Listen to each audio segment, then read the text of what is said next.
Hey everyone, I just wanted to give you an update regarding the low pressure fuel pump, the suction jet pump, and the high pressure fuel pump install. As you can see in my last couple videos, I have installed all three of these, and I just wanted to give you a quick update on the drivability of the car and if it helped with any of the symptoms regarding what my car has been having. The symptoms that my car has been having, it's been having a bucking issue while driving on light throttle, and the car will buck, and the AFR gauge will, every time it will buck, it will go rich and then pop up, rich, pop up, boing, boing, boing, boing, boing, like that. That's the first issue. That issue has been going on for years now. The second issue is I've been having some misfiring and some hesitation on cold drives. So when the engine is not warmed up, basically like my first drive after it's been sitting for a long time, usually overnight. And if I get to about 2,500 to 3,000 RPMs, or if I hit any type of boost in my car, the car will hesitate, like it's misfiring like crazy. If I keep on the gas, it will throw an EPC code. If I kind of let off the gas and just let it go through, it will basically go through on its own, but it won't be over with.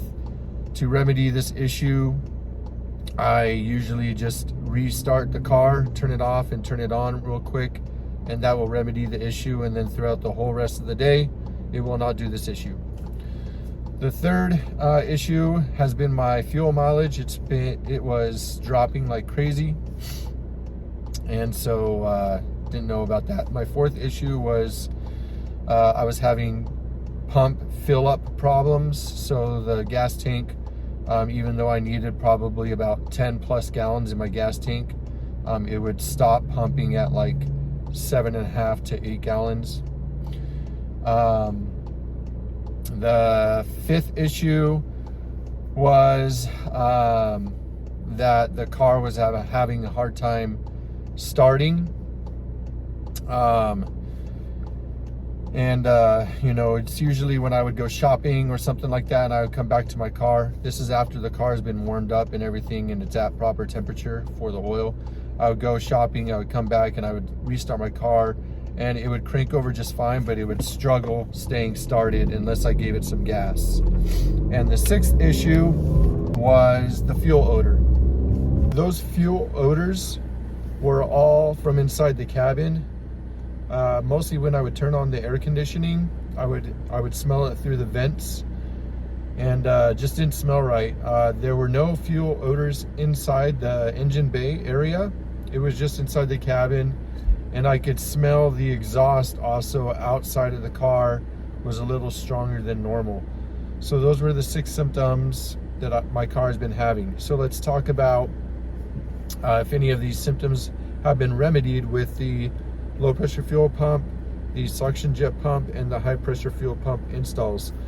So the bucking has not gone away on any of those installs, unfortunately, but the bucking is a lot less. So it's kind of weird because it hasn't gone away completely, but I've been driving all day for a few hours now, and the car's only bucked 2 times. It's so weird. And when I installed the high pressure fuel pump yesterday, I took my car for a little drive around the neighborhood.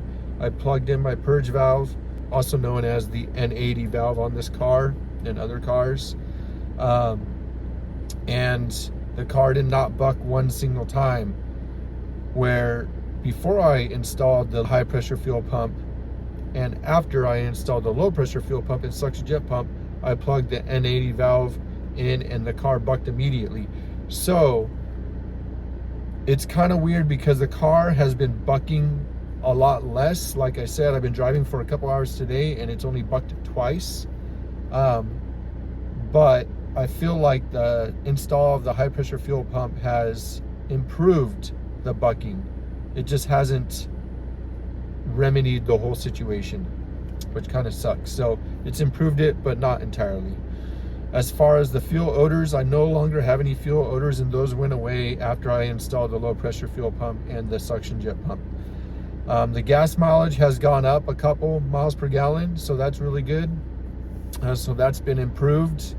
As far as the hesitation in the morning, the misfiring and stuff on a cold engine and cold drive, this morning when I drove it, it didn't sputter or anything like that. It didn't hesitate when I drove it. It drove perfectly fine, did not have that issue, and that's after the high pressure fuel pump issue. The issue did not go away with the low pressure fuel pump and suction jet pump. So just want to give you that information. But after I installed the high pressure fuel pump, it did not do it this morning. So I'm going to monitor that for the next few days to a week and update you on that to see if it does it in the morning, because it seems like it does it more so often on hotter days than not so hot days. It's just weird. So I'll keep you updated on that. What else is there? The hard starts. So the hard starts have improved quite a bit.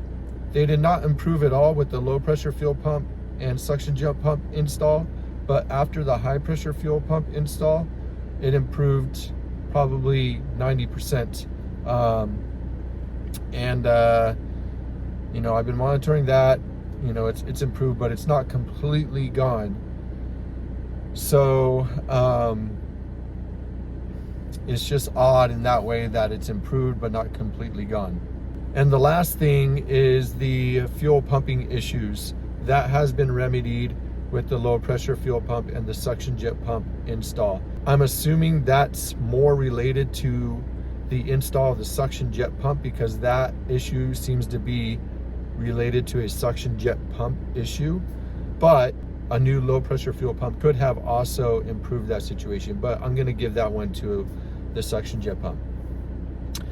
So the consensus of all of these issues that my car has been having: the gas mileage, the fuel odors in the cabin, and the fuel pumping at the gas station issues have all been remedied with the low pressure fuel pump and the suction jet pump install.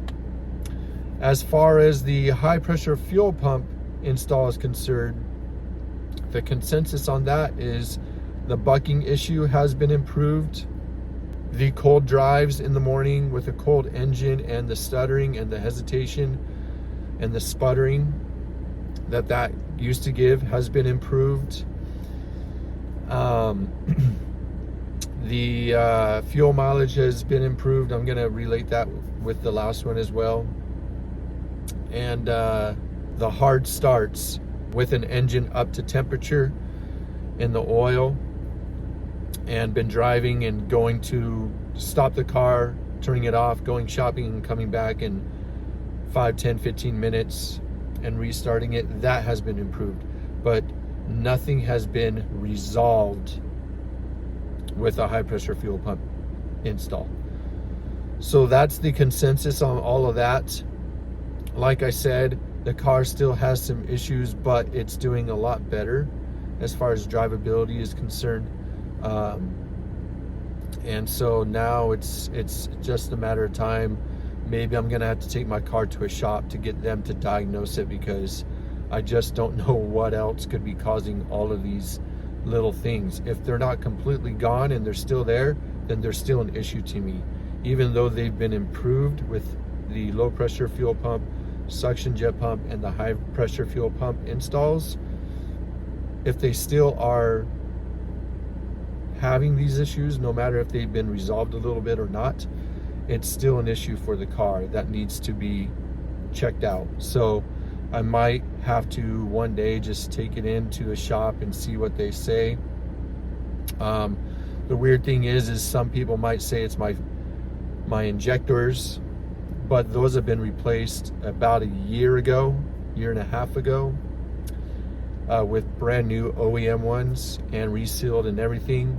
So I don't really think it's that issue. Plus, I do not smell any any gasoline in the engine bay, any fuel odors or anything like that. I don't see any visible gasoline spilling out onto the ground or anything like that. And the weird thing is these issues, like the car drives perfectly fine. It will hit boost just fine, just where my tuner has set it at.